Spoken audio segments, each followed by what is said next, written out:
So finally the one from our gang is getting engaged. അങ്ങനെ ഞങ്ങൾ തൃശ്ശൂർക്ക് വന്നതിൻ്റെ ultimate ഉദ്ദേശമായ engagement കൂടൽ, അതായത് നമ്മുടെ ഹിബയുടെ എൻഗേജ്മെൻറ്റ് കൂടാനായിട്ട് ഞങ്ങൾ റെഡിയാവും. ആസ് യൂഷ്വൽ ഇന്നും ഞങ്ങൾ ലേറ്റാണ്. എത്രയൊക്കെ നേരത്തെ ഇറങ്ങണം എന്ന് വെച്ചാലും ഒരിക്കലും നടക്കാറില്ല.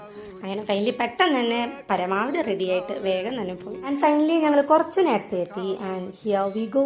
So beautiful she's. എല്ലാവരുടെയും ഒരുപോലുള്ള ഒരു ആഗ്രഹമായിരുന്നു ഞങ്ങളുടെ ഗാങ്ങിൽ നിന്ന് ആരെങ്കിലുമൊക്കെ ഒരാളായിട്ട് എൻഗേജ്മെന്റ് അല്ലെങ്കിൽ കല്യാണം പെട്ടെന്നാക്കാന്നുള്ളത്. So finally it is happening. To be frank, ഞാൻ എൻ്റെ ലൈഫിൽ ഫസ്റ്റ് ടൈമാണ് ഒരു മുസ്ലിം എൻഗേജ്മെന്റ് പ്രോപ്പറായിട്ട് കാണുന്നത്. സോ ഓരോന്നും എനിക്ക് പുതിയ പുതിയ ഇൻഫർമേഷൻസ് ആയിരുന്നു. അങ്ങനെ നമ്മുടെ ഹിബായിട്ട് കുറേ ഫോട്ടോസൊക്കെ ക്ലിക്ക് ചെയ്ത് പിന്നെ കുറച്ച് നേരം അങ്ങോട്ടും ഇങ്ങോട്ടൊക്കെ വർത്താനൊക്കെ പറഞ്ഞിരുന്നപ്പോഴേക്കും ചെക്കനും കൂട്ടരിപ്പം വരുന്നുള്ള ഇൻഫർമേഷൻസ് ആയിട്ട്. ആൻഡ് നമ്മൾ അതിനായിട്ടുള്ള ഭയങ്കര വെയിറ്റിംഗ് ആയിരുന്നു.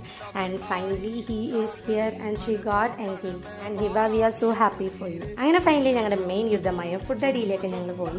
നല്ല മട്ടൻ ബിരിയാണിയും ചിക്കൻ ഫ്രൈയും ഈന്തപ്പഴ അച്ചാറൊക്കെ കൂട്ടി ഒരു പിടി പിടിച്ചു. അങ്ങനെ അത് കഴിഞ്ഞ് ഞങ്ങൾ അവളെ സെക്കൻഡ് ഡ്രസ്സ് കാണാൻ പോയി. നല്ല അടിപൊളിയായിരുന്നു കാണാൻ വേണ്ടിയിട്ട്.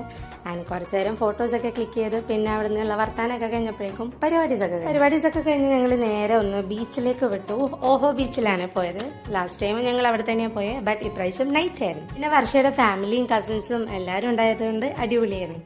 So next destination is Shimnas home.